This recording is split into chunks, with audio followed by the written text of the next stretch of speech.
Ancient titans, even when defeated, never bow to those they consider inferior. Still, Argus accepted being exiled by humans. Sarah remembers this because it was a major event and the whole world was shocked. Eventually, he gained citizenship and the fact that he hadn't killed anyone helped a lot. But it doesn't change the fact that he committed crimes and to atone for them. He was given the task of forging equipment. However, this story is completely different from what she had learned. Argus said that the staff the young man carries was made as a gift for his father. Even though his father never asked for it, Argus thought he deserved to carry something like that. He always knew it was very solid, but didn't think it had anything special, which is why it wasn't pawned, as they thought it was useless. In fact, he's not wrong, it's only good for hitting people with brute force. That wasn't exactly what they expected to hear, and Sarah mistook on the part where the boy mentioned ponding.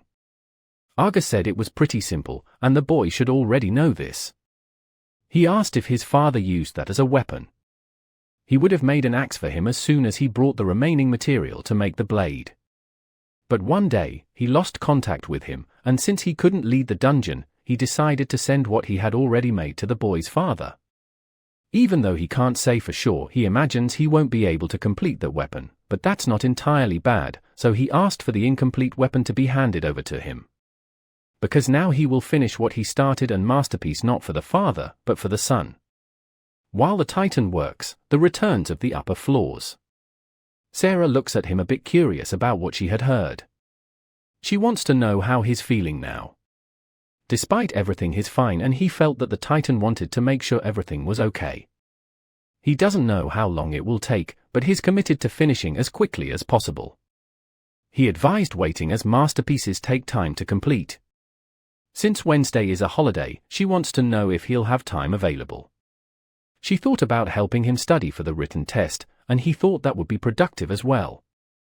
While they were still walking, there was something else she wanted to say. His father must have been an incredible person. She could never have imagined that he was the one who cleared that dungeon. She asked that he's in a hospital to get some rest after retiring. He said he'll go ahead and rest. If anything comes up, just talk to him later, but she didn't get a response to the comment she made. Already in the car, she made her way back home. Consulting the internet, she confirms that the story's narrative isn't true. That's what she had learned, but now she's thinking about Argus' words. The team that cleared the dungeon is considered heroic today. All of the cost of another adventure is deeds. There's no reason for Argus to have lied about this. But thinking about Jarian's abilities, it's completely acceptable that his father was someone exceptional.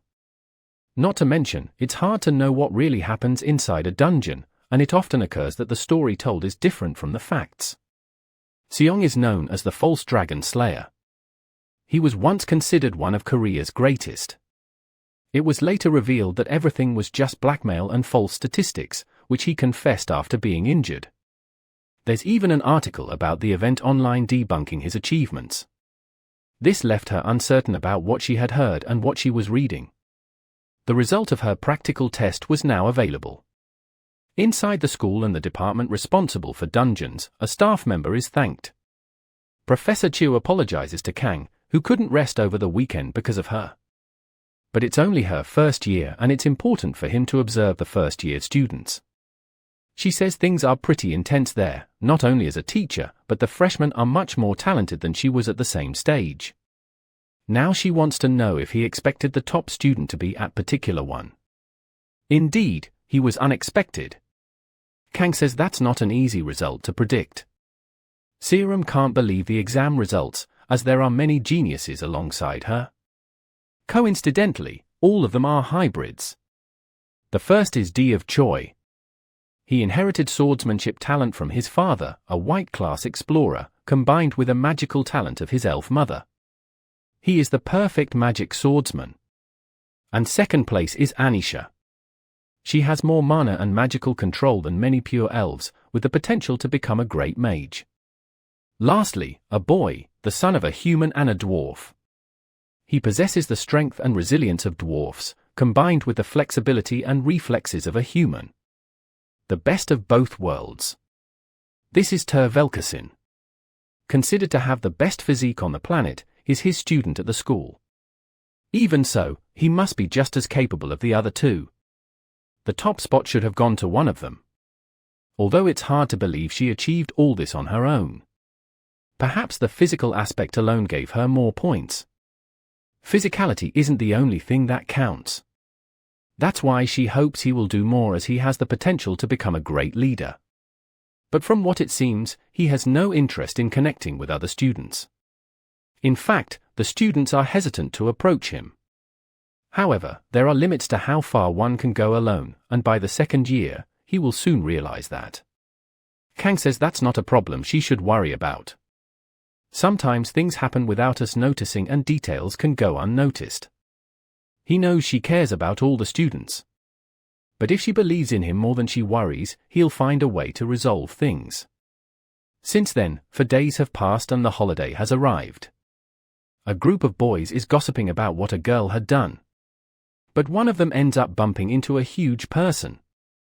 He turns around to confront this person. He wasn't expecting to come face to face with a figure chiseled like a bodybuilder, lean and ripped, practically spinning sand from his mouth. The champion of the Arnold Classic begins to speak. And he apologizes to them, saying he was distracted and didn't see them on the way. The boys are still terrified and apologize even more, intimidated by the man's imposing physique. After the interaction ends, he notices his shirt is dirty. All he can think about is how unlucky he is. The truth is, he misses his mother a lot. Stuck You've Been went to Europe, but she was a successful hunter in Korea. She used to tell there's so many stories about her time as an explorer, which fosters admiration for Korea and its culture. Thanks to the opportunity and his natural talent, he entered the warrior school through a special transfer test. Unfortunately, though, he is an extremely introverted boy. He does want to interact with his peers. But he fears being ridiculed because he doesn't speak the language well. He hates this aspect of his personality. Seeing that he's uncomfortable, his classmates apologize for talking so loudly. But neither do they know that the giant is introverted, nor does he imagine that, in fact, they fear him. Without intending to, he has become a lone wolf. Looking to the side, he sees two boys chatting about trivial things. They are heading to a PC Bang internet cafe. He remembered his mother saying she used to visit those places to play games. Inside the establishment, there aren't many people. He doesn't even know what to do, and nearby, someone is talking on the phone. At a self-service screen, he tries to log in, but just being there makes him anxious. He imagines that he's holding up the line and should probably leave since he's alone. A young man mentioned that he probably doesn't have an account. That terminal is for people who already do, and he should head to another one. He asked him to follow as he would show him how it's done. He didn't need to fill out everything, just the essential fields. Once the registration was complete, all he had to do was pay at another machine, and then choose which computer to use. The giant thanked him and Jerryang said it was nothing. Jerryang looked at the guy and wondered if he might be a foreigner and unfamiliar with this place. However, he just wanted Sarah to arrive soon since she was running late. If he'd known, he would have come later or stopped by the black market beforehand. He had received a small black object, unsure of what it was. It had been in the chest with the jelly, and he wanted to know what it could be. It was smooth to the touch, but it probably wasn't something edible. Since he didn't know what it was yet, he decided to keep it story for now. If he needed money, it'd be better to sell the other item, which contained Enkil's blood. One of the three great disasters of the Igar forest. In recent decades, even though many attack teams had tried, no one had been able to subdue the beast. All I had managed to attain were a few scales, and an insignificant amount of the creature's blood. The government had banned its hunting and items made with its materials were worth a fortune. He was supposed to meet Serum for lunch and then head to the black market in the evening, but her delay at Mestica's plans. The foreigner said there were no other seats available, and sat down next to the person who had helped him. Then he told Jerryang he could sit down as he wasn't waiting for anyone anymore. Sitting down, Jerryang logged into the machine. There wasn't any special game, and the computer at his home was much better than the one here. Then, Jeriang noticed something on the screen next